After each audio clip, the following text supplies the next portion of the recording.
একটা ছেলে আর একটা মেয়ে যখন তারা বিয়ে করে তখন তাদের চোখে অনেক স্বপ্ন থাকে, মনে অনেক ইচ্ছা থাকে কিভাবে তারা তাদের আগামী দিনগুলো কাটাবে, কিভাবে তারা তাদের জীবনটাকে সাজাবে।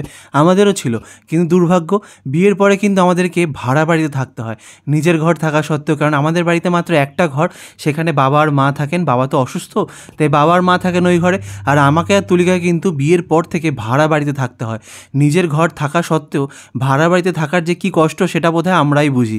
আর দেখো, দিন নেই, রাত নেই, বর্ষা নেই, গ্রীষ্ম নেই, খাওয়ার পর রাত্রিবেলা যখন আমাদেরকে ভাড়া বাড়িতে যেতে হতো হেঁটে হেঁটে, তখন যে কত কষ্ট হতো সেটা কিন্তু শুধু আমরাই ফিল করি।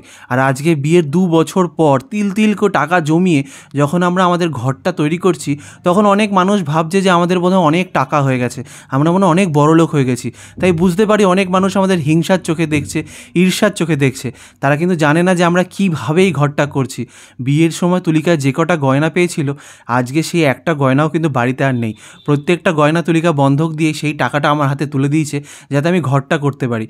এত লক্ষ্মীবন্ত বউ পেয়েছি আমি, তোমরা সেটা বুঝলে না। আর বাড়ি থেকে কিন্তু আমরা লোনও তুলেছি, কাজের জায়গা থেকে লোন তুলেছি। তুলিকা একটা গোষ্ঠী করতো, সেখান থেকেও আমরা লোন তুলেছি। এত কিছু লোন টোন তুলে কিন্তু আমরা ঘরে হাত দিয়েছি। আর তাই তোমাদের প্রত্যেকের কিন্তু আশীর্বাদ আমাদের সবার খুব প্রয়োজন। আমাদেরকে হিংসা করো না, খারাপ চোখে দেখো না, আমাদের কিন্তু আশীর্বাদ করো। কারণ আমাদের জীবন তো সবে শুরু, পথ চলা সবে শুরু।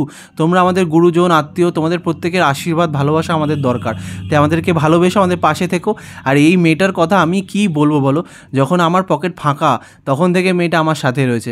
জানো, একসময় আমরা হলে গেছি সিনেমা দেখতে, তুলিকা বাড়ি থেকে টিফিন বক্সে করে ভাত নিয়ে গেছিলো। কেন আমাদের হলে বসে কিছু কিনে খাওয়ার মতো পয়সা পকেটে ছিল না। হলের মধ্যে বসে আমরা ভাত খেয়েছিলাম চামচ দিয়ে, তুলিকা আমাকে ভাত খাইয়ে দিয়েছিল। যখন প্রেম করতাম, যখন ঘুরতে বেরোতাম, তখন আমরা প্রত্যেক দিন হেঁটে হেঁটে ঘুরতে যেতাম।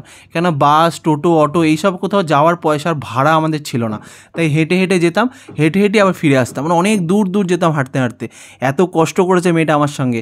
আর আজকে যখন সত্যি দুজনে মিলে একসাথে রয়েছি, তখন এর থেকে ভালো খুশির মুহূর্ত আমার আর কিছু নেই।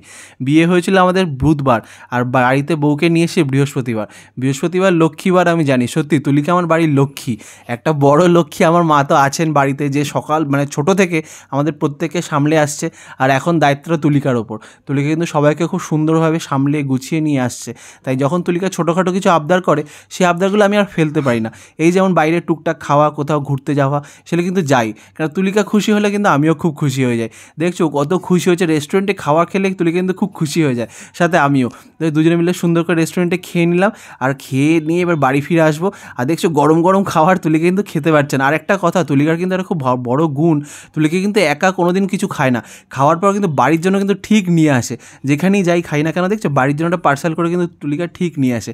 তাই কখনো তুলিকাকে সামনে বলা হয়নি, তাই আজকে ভিডিওর মাধ্যমে বলছি, তুলিকা আই লাভ ইউ, খুব খুব খুব ভালোবাসি আমি তোমাকে। Thank you.